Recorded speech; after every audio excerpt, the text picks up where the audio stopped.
तलबा, ये जो लेक्चर आपके सामने मैं दे रहा हूँ वो विजडम एकेडमी निज़ामाबाद की तरफ से रिकॉर्ड की जा रही है। सबसे पहले मैं आपको ये बात बताता चलूँ कि इंटरमीडिएट सेकेंड ईयर के अंदर आपको हम आज सबसे पहले पहला चैप्टर मौजें आपको पढ़ाएंगे। मौजें जिनको हम इंग्लिश में वेव्स कहते हैं, इसके बारे में बेसिक नॉलेज जानना बहुत ज़रूरी है। और एक बात मैं आपको बताता चलूँ, एग्जामिनेशन पॉइंट ऑफ व्यू से इस चैप्टर में से आपको 8 मार्क्स का एक जवाब बोर्ड एग्जाम के अंदर आता है। इसमें 5 ऐसे लॉन्ग क्वेश्चंस है जिनमें से एक जवाब हमेशा पूछा जाता है। तो हम इंशाल्लाह कोशिश करेंगे कि इन 5 के 5 जवाबात को इस लेक्चर्स के जरिए से सुनेंगे और आप इसकी नोट्स भी बनाइए। तो आज मैं आपको इस चैप्टर को शुरू करने से पहले ये बताना चाहता हूँ कि जब कभी भी हम बात करते हैं या कोई तमन्नाई होती है या कोई इंफॉर्मेशन होती है तो वो एक मुकाम से दूसरे मुकाम तक मौज की शक्ल में मुंतकिल होती है। तमाम डिवाइसेस जो होते हैं आवाज़ को पैदा करने वाले या कम्युनिकेशन डिवाइसेस जो होते हैं वो अपने सिग्नल्स को, जिनको इशारे कहते हैं, अपने सिग्नल्स को मौज की शक्ल में ट्रांसफर करते हैं, एक मुकाम से दूसरे मुकाम तक पहुंचाते हैं। अब मौजों के ऊपर भी अगर हम गौर करें तो दो किस्म की हमको दो टाइप के हम उसको दो कैटेगरीज में डिवाइड कर सकते हैं। एक है मैकेनिकी मौज। मैकेनिकी मौज जैसे आवाज़ की मौज है हमारे पास, रस्सी में पैदा होने वाली मौज, पानी और तार के अंदर जो मौजें पैदा होती हैं इनको मैकेनिकी मौजें, मैकेनिकल वेव्स कहते हैं। और वो मौजें जो सूरज की रोशनी जो हम तक पहुंचती है, रेडियाई लहरें हैं और लाशुआएं हैं, ये सब मौजें हैं, इनको बरक़ी मग़नातीसी मौज कहते हैं, इलेक्ट्रोमैग्नेटिक वेव्स कहते हैं। अब इन दोनों के अंदर हम डिफरेंस करते हैं कि इन दोनों में क्या डिफरेंस है। तो सबसे बड़ा डिफरेंस ये है कि जितनी भी मैकेनिकी मौजें होती हैं उनको गुजरने के लिए वास्ता बहुत ज़रूरी होता है, और वो मौजें जो बगैर वास्ते भी गुजर जाती हैं वो बरक़ी मग़नातीसी मौजें हैं। तो दोनों में सबसे बड़ा डिफरेंस हमको यहाँ समझ में आ रहा कि मैकेनिकी मौजों को एक मुकाम से दूसरे मुकाम जाने के लिए वास्ता बहुत ज़रूरी है और बरक़ी मग़नातीसी मौजों के लिए वास्ते की ज़रूरत नहीं है, ये बगैर वास्ते के भी गुजर जाते हैं। जैसे मिसाल के तौर पे कोई एस्ट्रोनॉट अगर स्पेस में जाता है और एक एस्ट्रोनॉट दूसरे एस्ट्रोनॉट से बात करने की कोशिश करता है तो वो एक दूसरे की आवाज़ नहीं सुन पाएंगे, वो इशारों की लैंग्वेज में बात करेंगे। तो जो सिग्नल्स पहुंचने के लिए, एक आदमी से दूसरे आदमी तक पहुंचने के लिए मैकेनिकी मौज को वास्ते की ज़रूरत है, वहाँ पर वास्ता ही नहीं है। लेकिन नूर की मौज सूरज से निकलती है, ज़मीन तक पहुंचती है, उसके लिए वास्ते की ज़रूरत नहीं होती, लिहाजा वो खला से भी होते हुए ज़मीन पर पहुंच जाती है। तो इन दोनों के डिफरेंस को आप अच्छी तरीके से याद रखिए। इसके बाद मैं आपको यह बताता चलूँ कि ये वास्ता क्या है। अगर आपको मैं ये बताऊं कि वास्ता अगर देखेंगे हम तो वास्ता हमारे पास दो किस्म का होता है, जिसको हम कहेंगे मीडियम। ये मीडियम दो किस्म के हैं, एक है लतीफ वास्ता, यानी लतीफ वास्ता इसको कहेंगे कि रेरर मीडियम, और एक दूसरा होता है कसीफ वास्ता, कसीफ वास्ता डेंसर मीडियम। ठीक है, डेंसर मीडियम। अब ये लतीफ वास्ता और कसीफ वास्ता के बारे में अगर आप डिटेल में जानना चाहते हैं तो हम आपको यहाँ पर एक वीडियो प्ले करके बता रहे हैं इसे। अस्सलामुअलैकुम दोस्तों, इस वीडियो में हम वास्ता मीडियम के बारे में जानने की कोशिश करेंगे। वास्ता दरअसल वो शय है जो मौज को एक मुकाम से दूसरे मुकाम मुंतकिल करता है। आमतौर पर वास्ता दो किस्म का होता है, एक कसीफ वास्ता डेंसर मीडियम, दूसरा लतीफ़ वास्ता यानी रेयर मीडियम। इस डेंसर मीडियम और रेयर मीडियम के फ़र्क को समझने के लिए इस मिसाल की मदद लेते हैं। ठोस में सालिमात बहुत करीब करीब होते हैं, इन सालिमात के दरमियान ताकतवर क़ुव्वत कशिश होती है जिसकी वजह से ये सख्त होते हैं। मायात में सालिमात थोड़ा सा दूर दूर पाए जाते हैं और इनके दरमियान कशिश भी ज़रा कमज़ोर होती है, इसलिए ये माया हालत में पाए जाते हैं। इनके बिलमुकाबिल ग्यासों में सालिमात के दरमियान ज़्यादा फासला होता है और क़ुव्वत कशिश भी बहुत कमज़ोर होती है, इसलिए ये ग्यासी हालत में पाए जाते हैं। शक्ल के अंदर ठोस, माया और गैस में सालिमात के दरमियान फासलों को बतलाया गया है, यानी ठोस में सालिमात करीब करीब होते हैं, इसलिए ठोस को माया के मुकाबले में कसीफ वास्ता कहा जाएगा। इसके बिलमुकाबिल माए के सालिमात दूर दूर होते हैं, इसलिए इसको लतीफ़ वास्ता कहा जाएगा। इसी तरह माया और गैस में तकाबुल किया जाए तो माया कसीफ वास्ता है और गैस लतीफ़ वास्ता है।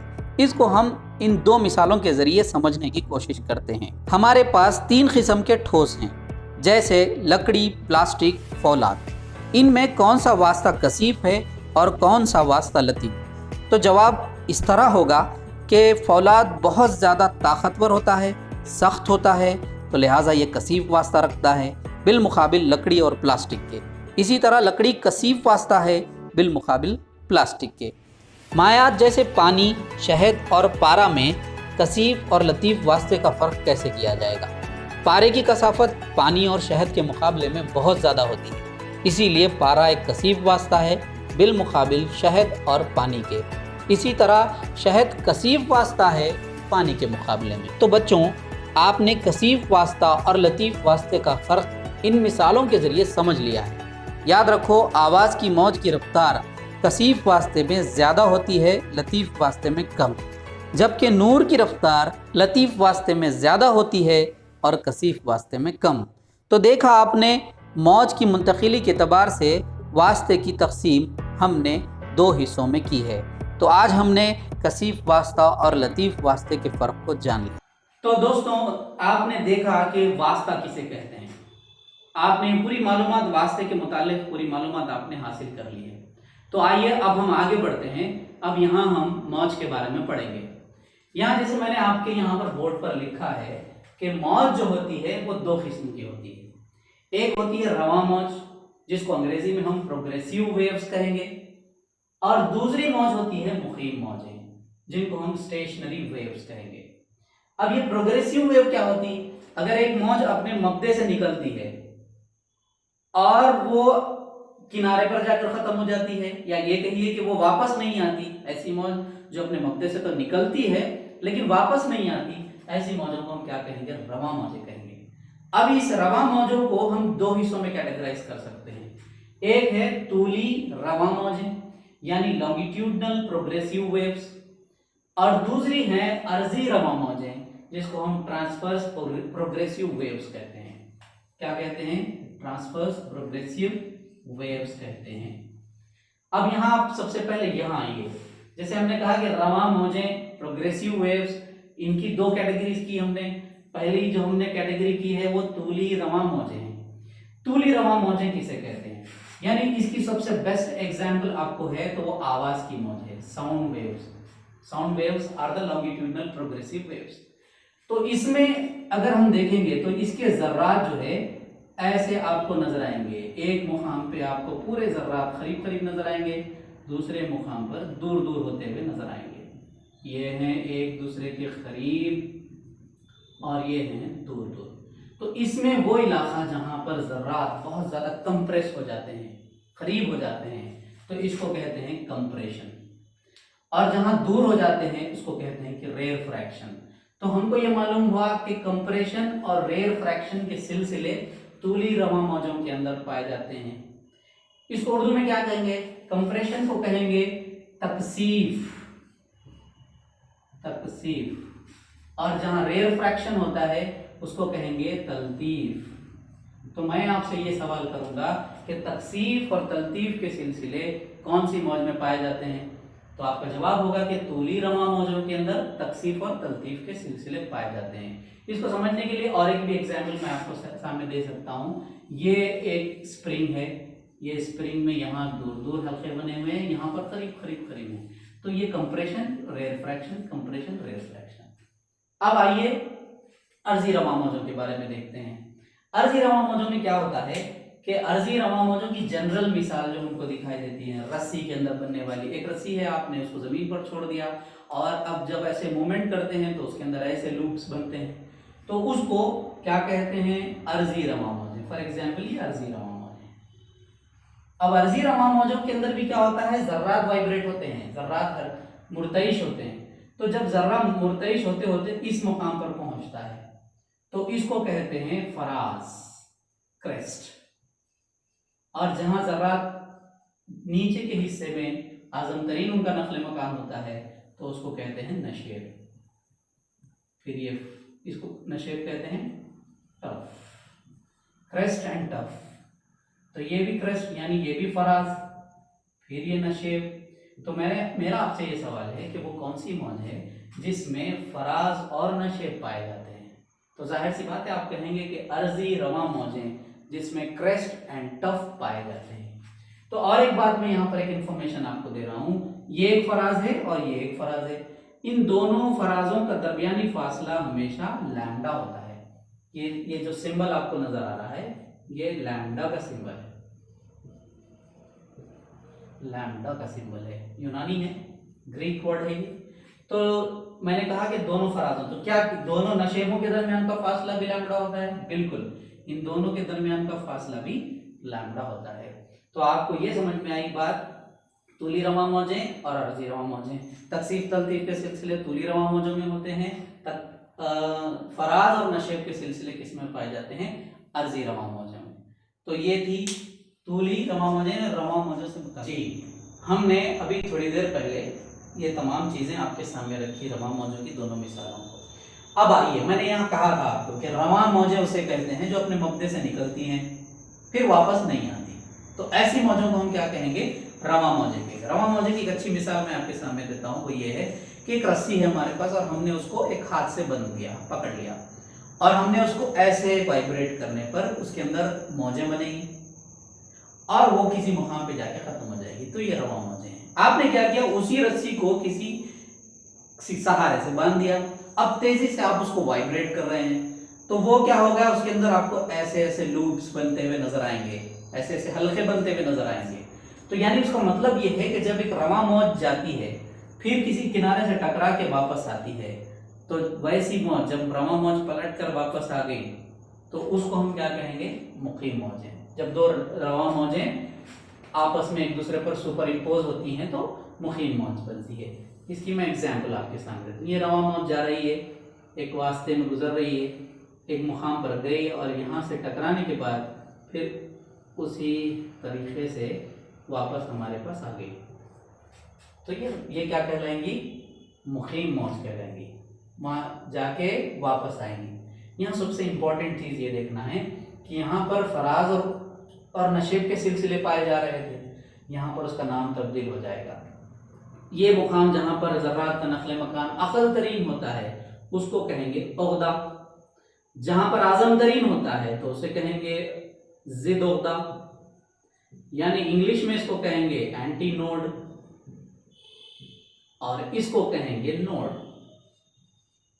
नोड और एंटी नोड के सिलसिले हमको मिल रहे। देखिए ये भी एंटी नोड है, ये भी एंटी नोड है, ये भी एंटी नोड, ये भी उसी तरह से ये भी node node node node node. तो यहां आपको समझना ये है कि मुकीम मौज के अंदर ज़िद उक़दे और उक़दे पाए जाते हैं। या इंपॉर्टेंट और एक पॉइंट आपको बता दूं कि यहाँ हमने देखा था कि दोनों फराजों का दरमियानी फासला लैम्डा होता है। दोनों फराजों का दरमियानी फासला, फराज हैं, यहाँ एक फराज है तो दोनों लैम्डा होता है। नशेब है, फिर नशेब है, तो नशेब का दरमियानी फासला क्या हो गया?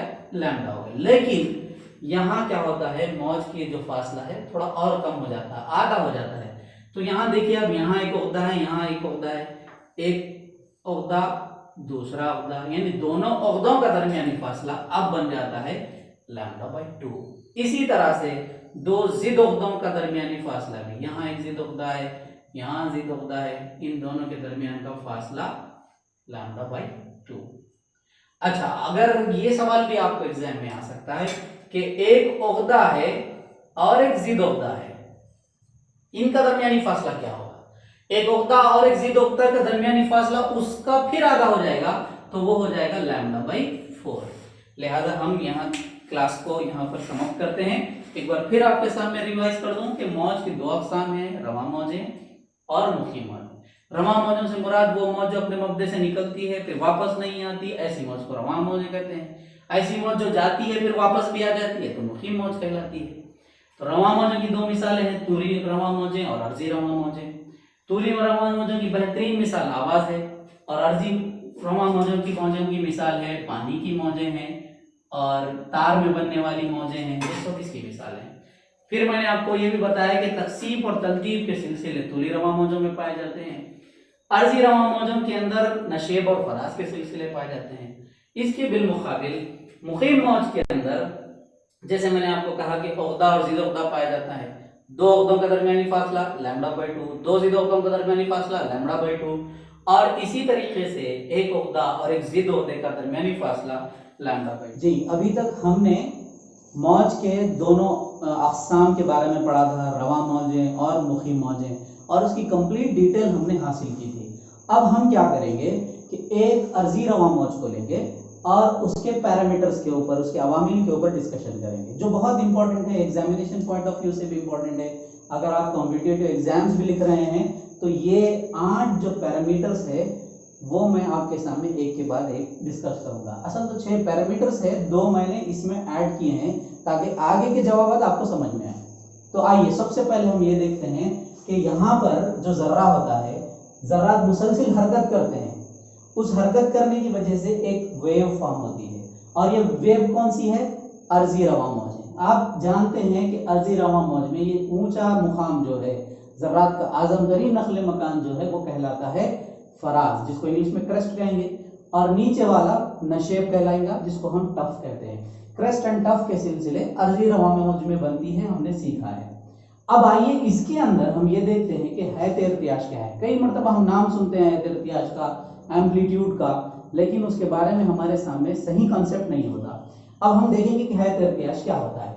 फॉर एग्जाम्पल, एक मौज है, इस एक ज़र्रा है, हरकत करते करते इस मुकाम तक पहुंचा, तो ज़र्रा जब आज़म तरीन मुकाम पर पहुंचता है तो उसका इस मुकाम से जो फासला होगा उसको कहेंगे एम्पलीट्यूड, उसको कहेंगे एम्पलीट्यूड, हैत इर्तियाश। हैत इर्तियाश का मतलब ये है। तो आप ये जाहिर सी बात है, इसको हम मेजर करेंगे तो मीटर में करेंगे, तो इसकी एसआई निज़ाम में इकाई क्या हो जाएगी? हैत इर्तियाश की मीटर हो जाएगी। तो इस मुकाम से लेकर यहाँ तक का जो फासला है वो क्या कहलाएगा? हैत इर्तियाश, एम्पलीट्यूड। दूसरी चीज हैयत फेस। फेस के बारे में भी बहुत सारे लोग कंफ्यूज होते रहते हैं। फेस ये है कि मौज के डायरेक्शन को बतलाता है। बस इतना पॉइंट यहाँ याद रखने के लिए ज़रूरी है। अगर आप इसकी डिटेल जानना चाहते हैं तो आप इसके बारे में बहुत सारा पढ़ सकते हैं, लेकिन आप छोटा सा कंसेप्ट अपने जहन में रखिए कि हैयत से मुराद ये होता है कि इस मौज की डायरेक्शन के बारे में डिस्कस करता है, और इसकी जो इकाई है एसआई निज़ाम में रेडियन, ठीक है, यानी ये एंगल को रिप्रेजेंट करता है। तीसरी चीज जो बहुत इंपॉर्टेंट है, जिसके बारे में हमने अर्जी रवा मौज में पढ़ा था, वो क्या है? तूले मौज। जिससे जाहिर हो रहा है कि मौज का तूल, मौजी तूल भी कहते हैं इसको, तूले मौज, वेव लेंथ। इसको कैसे आप मेजर करेंगे? ये हमारे पास है फराज और ये हमारे पास है फराज। इन दोनों को जब आप मेजर करेंगे वो कहलाता है तूले मौज। तो तूले मौज को किससे जाहिर करते हैं? लैम्डा से। जैसे मैंने आपके सामने कहा कि दोनों फराजों का दरमियानी फासला क्या कहलाता है? तूले मौज। तो ये भी एक पैरामीटर है मौज का। तो इसकी इकाई होगी, वो भी होगी इकाई मीटर के अंदर, एसआई निज़ाम में इसकी इकाई भी मीटर होगी। अब और एक बात ले लीजिए, यहां से ज़र्रा निकला, ये पूरा एक ऑसिलेशन कंप्लीट करके जब ये यहां पर पहुंचता है, यहां से निकलकर यहां पर जब पहुंचता है, 0 से निकलता है 90, 180, 270, इधर आकर 300, एक पूरा कंप्लीट साइकिल कंप्लीट करता है, तो इसको हम क्या कहेंगे? दौर कहेंगे। तो ये यहां से निकलना और इस मुकाम पे पहुंचना एक दौर कहलाएगा। और अगर ये इसी तरह से आगे बढ़ते हुए जब यहां पहुंचेगा तो दूसरा दौर कहलाएगा। जस्ट मैंने आपके सामने ये बता दिया कि जर्रा यहां से निकल के जब यहां पहुंचता है तो वो एक दौर कहलाता है। तो दौर का कंसेप्ट भी आपके सामने क्लियर होगा। अब आइए 5वें मुकाम पे। 5वें मुकाम पे हम ये देखते हैं कि वक्त दौरान क्या है। वक्त का जिक्र आ रहा है इसके अंदर, वक्त दौरान, टाइम पीरियड। टाइम पीरियड क्या है? अब आप ये देख रहे हैं कि ये यहां से निकला जर्रा, एक दौर कंप्लीट कर लिया। एक दौर कंप्लीट करने के लिए कितना वक्त लगा? वो कहलाता है वक्त दौरान। फॉर एग्जाम्पल, आपके पास एक सिंपल पेंडुलम है। ये सिंपल पेंडुलम को आप यहां तक खींच कर छोड़ देते हैं तो वो क्या करेगा? ऑसिलेशंस करेगा। इस तरह से एक कायम नुक्ते के इर्द गिर्द इर्तियाश करेगा, इधर उधर घूमेगा। तो जब ये यहां से निकल के यहाँ पर वापस पहुंचता है तो एक दौर कहलाएगा।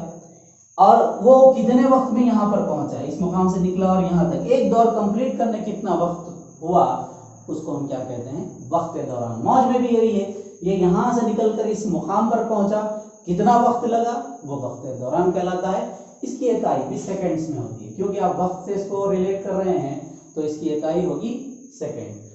छठवां पैरामीटर, ये तो बहुत ज़्यादा इंपॉर्टेंट है, इसके मुताबिक आप कई बार पढ़े भी होंगे। और इसकी इकाई सबसे पहले मैं आपको बता देता हूँ, इसकी इकाई है हर्ट्ज। फ्रीक्वेंसी जिसको कहते हैं, ताद्दुद फ्रीक्वेंसी कहते हैं। अब ये क्या है, आपने घड़ी ले ली, घड़ी लेकर ये देखिए कि ये पेंडुलम एक सेकंड में कितने मर्तबा ऑसिलेट करता है, कितने मर्तबा दौरी चक्कर लगाता है। तो आप ये देख रहे हैं कि कितने दौर हो रहे हैं, एक सेकंड में मौज कितने मर्तबा कितने दौर कंप्लीट कर रही है, उसको कहते हैं ताद्दुद।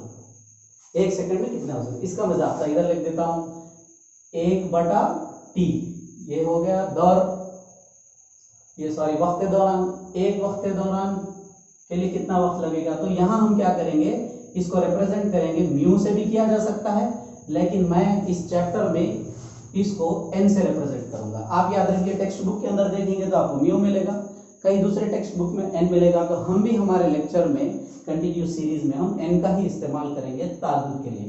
ताद्दुद है एक सेकंड में पैदा होने वाले वक्त दौरान को कहेंगे, एक सेकंड में कितने वक्त दौरान होते हैं उसको क्या कहेंगे, ताद्दुद कहेंगे। अब आइए, ये पैरामीटर से रिलेटेड नहीं है, अब इसको उसमें रख भी सकते हैं, मौज की रफ्तार का ज़ाब्ता। आप इसको याद रखिए, अगर एक रस्सी के अंदर, एक तार के अंदर आप मौज पैदा कर रहे हैं या आवाज़ की मौज पैदा कर रहे हैं, तो वो आवाज़ की मौज के लिए ज़ाब्ता होगा v = n लैम्डा, ये ज़ाब्ता है। याद रखिए, इसको जब हम इस्तेमाल करेंगे तो डिटेल में इस पर बात करेंगे। अगर समझो कि तार के अंदर तनाव है, हमने सिर्फ एक तार की बात की थी, और इस तार में से गुजरने वाली आवाज की रफ्तार जब हमने बात की, तो v = n लैम्डा। n क्या है यहाँ पर, जैसे मैंने भी आपको बताया, ताद्दुद है, और लैम्डा क्या है, लैम्डा है तुले मौज यहाँ। तो इस तरह से ये ज़ाब्ता होगा। अब फॉर एग्जाम्पल आप ये समझो कि एक तार को यहाँ पर दो सहारों के दरमियान कस दिया गया, तो जाहिर सी बात है इसके अंदर क्या पैदा होगा, तनाव पैदा होगा, ठीक है, इसके अंदर तनाव पैदा होगा। और एक वैसे वक्त हम जो ज़ाब्ता इस्तेमाल करेंगे, अर्जी मौज की रफ्तार का ज़ाब्ता v = है √T/m। यहाँ लिखूंगा मैं, मुतनाव लिखा मैं इसलिए, तना हुआ तार, मुतनाव तार में अर्जी मौज की रफ्तार v = √T/m। यहाँ पर ये क्या है, टेंशन यानी तनाव है, और ये क्या है, तूली कसाफत। ये तूली कसाफत को समझने के लिए हम आपको हमारे वीडियोस के अंदर एक वीडियो है जिसमें कसाफत से रिलेटेड वीडियो है, उसको देखिए आप, तो आपको ये समझ में आएगा। अब आइए मैं इसको सम अप कर देता हूँ। मैंने स्टार्टिंग में कहा आपसे कि मौज के जो है पैरामीटर्स के बारे में हम डिस्कशन कर रहे हैं। सबसे पहले हैत इर्तियाज के बारे में बात की हमने, इसकी इकाई मीटर थी। दूसरा था फेस मतलब डायरेक्शन ऑफ द वेव, और तीसरी चीज थी तुले मौज, डिस्टेंस, दो फराजों के दरमियान का फासला, और यह है दौर।